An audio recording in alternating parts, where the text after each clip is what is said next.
Okay, that just happened. What's going on, everyone? Scott here. Welcome back to the channel and Pretty Little Liars Summer School, episode 6. Just turned everything up a whole notch. It is currently 4:11 in the morning, Thursday morning. Episode just came out. Just finished watching it, live tweeting with everyone online, and we knew this was going to be a big episode. We knew we were going to get a Bloody Rose reveal in this episode, and we got just that. We knew this was going to be a very emotional episode going in. Obviously, with Bailee and some of the other casts and some of the other pages tweeting out trigger warnings and whatnot before, obviously tackling some, pretty heavy topics in this episode, as, the whole run of the series has. Yeah, and this episode delivered. I'm still kind of speechless. As I said, it's 4:12 in the morning right now, so I'm let's just jump right in to this episode. But first, if you could please hit that subscribe button down there, hit the like button as well if you do enjoy the video. So we ended last episode with Jen picking up Noah running from A and the dog through the rose thorns. Then we see Noah is explaining to the girls what happened at the beginning of this episode, trying to fix her feet in a bucket of water or something. Jen is there too, says she saw her running to the side of the road as she was driving, heading to the Friday the 13th movie setup that they had there. She's like, first Archie, now Bloody Rose. You girls can't catch a break. They're like, welcome to our world. Jen says, I dare Bloody Rose to come after me. I'm throwing hands on sight. They welcome her to the group. And they kind of zoom in on her face too, like they kind of focus on that, like, oh, Jen's in the group now. Noah doesn't want to tell Sean or get him involved, put him at risk. She tells him that she has calluses on her feet from not breaking in her running shoes. Jen insists he takes the money that he paid to help bail her out of jail. Kelly shows up to summer school to pass out flyers for Redemption House performance type thing. It's at Imogen's house. So what's going on there? They call and ask Tabby's mom, who is obviously the realtor, and she says she rented it out to an LLC. They debate whether they should go or not. Farron says, or we don't willingly walk into a cult.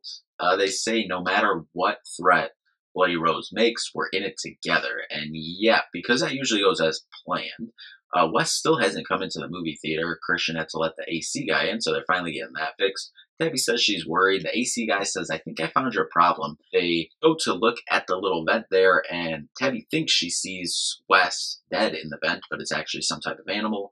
Then we see Farron confront Greg about what is Redemption House. Ash tells Mouse, forget Redemption House. It's more than likely a hell house, is what he called it, on a apocalyptic type hate house, basically, from the sounds of what they were describing. He got denied for trying to throw a tiny pride party at Millward Park, yet the town's allowing this to happen. Seems about right for how messed up this town is.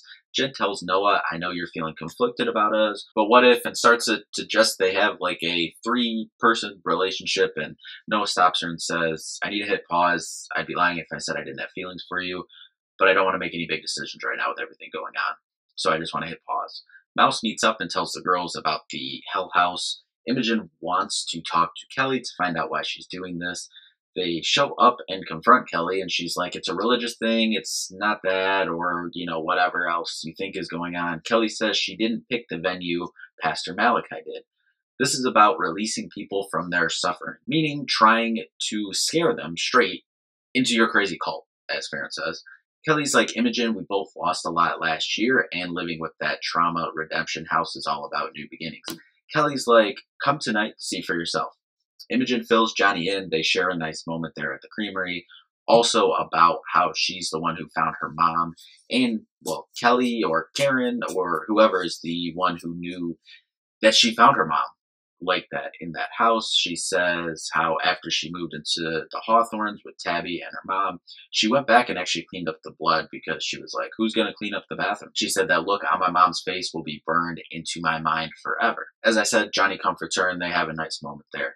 We see Redemption House, and Greg tells Kelly he walked through the rooms and it's a little messed up, he says, and she's like, you can't back out now.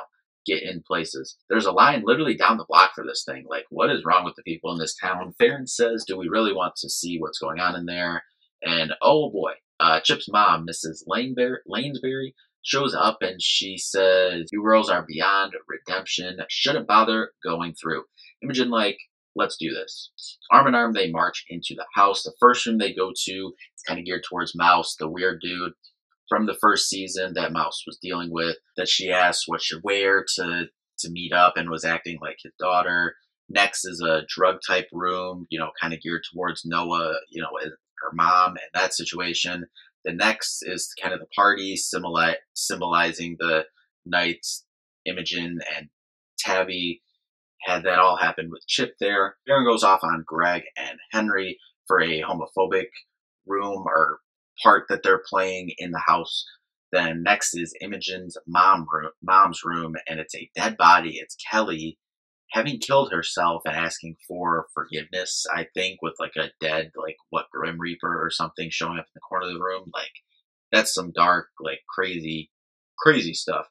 Imogen, rightfully so, freaking out. She's like, "Get me out of here." They go outside. She sees an axe and knocks the power out of the house. She says, "Not in my house." That was iconic. Side note here, I'll talk more about this at the end. Bailee Madison, who obviously plays Imogen, absolutely killed this episode. Just incredible. But back to the recap. Imogen is like, "I'm seeing Kelly one last time." Pastor Malachi, back at Imogen's old house, goes into the basement to see Bloody Rose. She's like, "Who are you supposed to be? A protester? Your costume is nothing." And boom, stab. He's dead. As we heard going into the episode, body count rising up for Bloody Rose.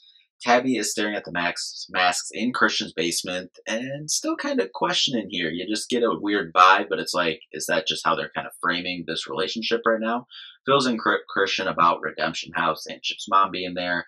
He comforts her and like, "What if we watch a comedy tonight?" She's like, "Maybe a horror comedy." Ash and Mouse talk about how awful Redemption House was and how it is extremely harmful for trans kids. Mouse suggests, since they can't get that permit for the Pride party they were planning, or that Ash was planning, should I say, they do their own Pride celebration at the pool. Imogen barnstorms into Kelly's house, and this was the most iconic scene of the entire first season. This season, iconic. Let's jump in. Barnstorms into Kelly's house and is like, "Where is your psycho daughter?" Walking past Kelly's mom. Goes into that weird room they have right off the kitchen there. She says, "If my mom is in hell, then so is your dad and your sister." She says it's true. They are. That's why we're doing this, to give this town a chance to escape the same fate as them.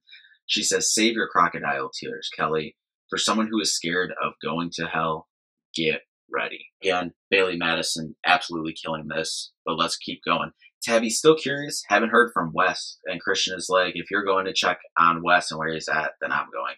They go to his house. His door is unlocked, which is weird.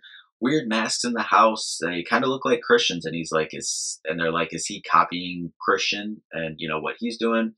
And then Tabby says how they kind of look like knock off something on, and they check his laptop, has Spooky Spaghetti up. Tabby's tired of dealing with other people's psycho stuff, as she kind of mentions, and they say, "Let's go celebrate Pride with my friends." Mouse and Ash's pool Pride party is a success, it seems. Jen is getting a little handsy with some other girl there, making Noah jealous, it seems. The girls make posters. Greg shows up, tells Farron he quit Redemption House, and he says that he walked away from the church and from Kelly. Says he's here because of that and because he's an ally. Noah tells the girls that her and Jen were together in juvie, and how Sean has no idea, and that they recently hooked up. They're like, "We've been waiting for this." Seems like they got that vibe at the roller rink, I think they said. Tabby was like, "I think it was convenient that she saved you from Bloody Rose." But that's also kind of setting off a alarm bar for old detective over here. Farron says, "If you don't want to be with Sean, you should just tell him. Trust me." And Noah says, "I want to be with her." Tabby says, "We could protest them or use Christian's mask to scare them," talking about the Redemption House. Greg asks Farron where she's going and asks if he can help or come watch the protest, whatever they're doing with the Redemption House. She says, "Why not?" And then it seems like Noah is planning on telling Sean what she's feeling, but he comes in upset and says his mom said their house was broken into, some cash and missing stuff. She confronts Jen about this, and she admits and stole the same amount that Sean's mom had asked Noah to give back, $2,000. Not exactly a criminal mastermind here. Noah asks for one more night from Jen. Tabby tells Christian the plan and to record everyone's reactions and put it online. They arrive at the house, they go in, they go through the cellar, then they go from there. Then they kind of separate, disperse a little bit. Some are paired, but Imogen is going off to go upstairs to her mom's room where Kelly was. But she walks in there, no Kelly. There's a note on the bed. It says, sometimes a final girl doesn't get a warning call. Turns around, Bloody Rose is there with a knife, tries to stab her. They go back and forth. They fight. The girls get back to the basement. They're like, oh, where's Imogen? And then Imogen is ripping off the bandages on Bloody Rose's face, and they hear her scream. They run upstairs. And the girls are like, is Bloody Rose here? Did you see who was underneath the gauze? Have the dramatic pause. She says, my mom. Boom.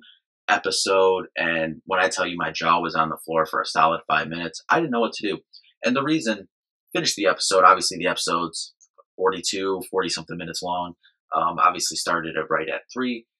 So it's 4:22 right now. We are 12 minutes into recording this. I just sat there on Twitter for 10 minutes because I didn't know what to do. I was seeing everyone else's reactions as well. My initial reaction and what I put in my notes here is, what if it's not her mom?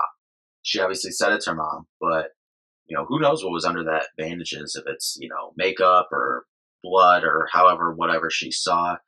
I'm kind of leaning a little more towards, what if it's her dad's fiance? Because what was the real point of introducing her to the story besides like a filler piece? But I feel like with these shorter, say like Max shows, or these shorter shows where you only have about 8-10 episodes, like this season, only 8 episodes. I feel like there's still some, like any show has to have filler information to, throw people off. But I feel like there'll be less filler information or filler things. You're gonna have the red herrings, the Dr. Sullivan, etc. But I'm really feeling like, because I feel like also people were saying how she possibly kind of looks like Imogen's mom, maybe just a little bit. And obviously with some makeup, you can get away with that. But I don't know. I'm still not on the train that her mom's alive. And I know we just got this reveal.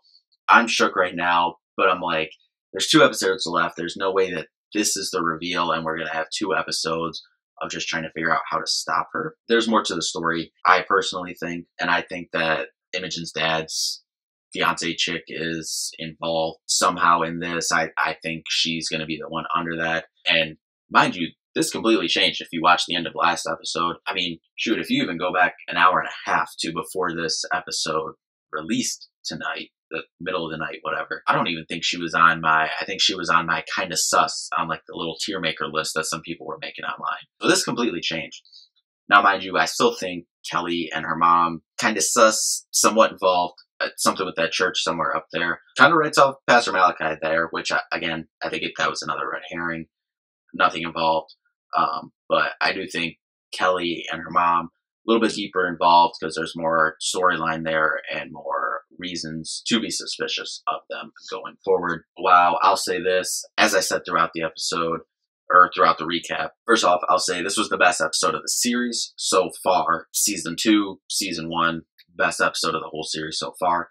Best PLL episode in general that we've got, dating back back to the original, and might not even be one of the last couple seasons. I'd really have to think and look back at those. But best episode of PLL in general for a franchise in a long time. And second, I tweeted it out right as soon as the episode ended. Give Bailee Madison every single award. That was just a masterful performance. Incredible performance all the way around. She brought it every single scene. She does every week, but this episode specifically, just next level, incredible. So yeah, so that's that. I'm already looking forward to 3 o'clock next Thursday. Find out what's next. Obviously 2 episodes left, episode 7, episode 8. Looking forward to the discussion throughout the week as well. But thank you all so much for watching. I'll see you in the next one. Peace out.